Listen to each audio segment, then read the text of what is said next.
So high, আজকে কথা বলবো গল্পগুচ্ছ বই থেকে কাবুলিওয়ালা গল্পটা রবীন্দ্রনাথ ঠাকুর লিখেছেন। এই গল্পটা মূলত লেখা হচ্ছে পিতা এবং সন্তানের যে সম্পর্ক সেটা নিয়ে। আমি যখন এই গল্পটা পড়ছিলাম তখন আমার মনে হয়েছিল যে এই গল্পটা নিয়ে আমাকে কথা বলতেই হবে। তো সে নিয়ে শেষের অংশ একটু বলি যে একটা পিতার এবং একটা বাচ্চা মেয়ের যে কী সম্পর্ক হতে পারে। একটা ছোট্ট বাচ্চা মেয়ে এবং তারই বাবার বয়সী একজন বিক্রেতা কাজু কিশমিশ পেস্তা এসব ঘুরে ঘুরে বিক্রি করে এবং এরই মধ্যে তাদের বন্ধুত্ব হয়। এবং সে যখন বাচ্চার নাম হচ্ছে মিনি এবং তার পিতার বয়সে তার সঙ্গে যে বন্ধুত্ব হতো তার নাম হচ্ছে রহমত, কিন্তু তাকে ডাকা হয় কাবুলিওয়ালা এবং গল্পটার নাম হচ্ছে কাবুলিওয়ালা। তো মিনি তখন ওকে ডাকে কাবুলিওয়ালা ও কাবুলিওয়ালা। ছোট্ট বয়সে মিনির সাথে কাবুলিওয়ালার যে সম্পর্ক হয়েছিল, যে বন্ধুত্ব হয়েছিল, বড় হওয়ার সাথে সাথে হয়তো কোথাও আছে, কিন্তু সে সময় অনেকটা চলে গেছে, অনেক কিছু বদলে গেছে। মিনির বড় হওয়ার বয়সেই রহমতের সাথে মানে কাবুলিওয়ালার সাথে কিছু একটা খারাপ ঘটনার জন্য ওকে জেলে যেতে হয়।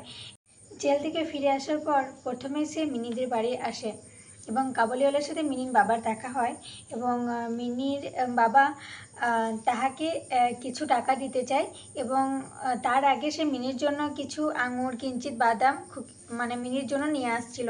তো সেটারই বদলে মিনির বাবা তাকে কিছু টাকা দিতে চায় এবং এরই পরিপ্রেক্ষিতে রহমত মানে কাবুলিওয়ালা কিছু কথা বলেন যে আপনার বহুত দয়া, আমার চিরকাল স্মরণ থাকিবে, আমাকে পয়সা দেবেন না। তোমার যেমন একটি লড়কি আছে তেমনি দেশে আমারও একটি লড়কি আছে, আমি তাহারই মুখখানি স্মরণ করিয়া তোমার খুকির জন্য কিছু কিছু মেয়া হাতে লইয়া আসি, আমি তো সওদা করতে আসি না। এই কথাটা বলার পর সে জামার ভেতর থেকে একটি ছোট্ট কাগজ বের করে নিয়ে আসলো এবং তাহারই মধ্যে একটি ছোট্ট হাতের ছাপ, যেটার মধ্যে কোনো লেখা নেই, কোনো ফটোগ্রাফ নেই, শুধু ছোট্ট একটা হাতের ছাপ নিয়ে সে প্রতি বছর কলকাতায় পেস্তা বাদাম কিশমিশ নিয়ে ঘোরে এবং তার সাথে সে কাগজটা থাকে। এবং এখানে মিনির বাবা বুঝলো যে আমিও পিতা সেও পিতা, এখানে আর কোনো তফাৎ নেই। রহমত এবং মিনির যখন বন্ধুত্ব হয়েছিল তখন রহমত মিনিকে বলতো তুমি কখনো শ্বশুরবাড়ি যাবে না। ঠিক অনেক বছর পর এসে দাঁড়ালো, তখন থতমত খেয়ে রহমত জিজ্ঞাসা করিল, খুকি তুমি শ্বশুরবাড়ি যাবিস?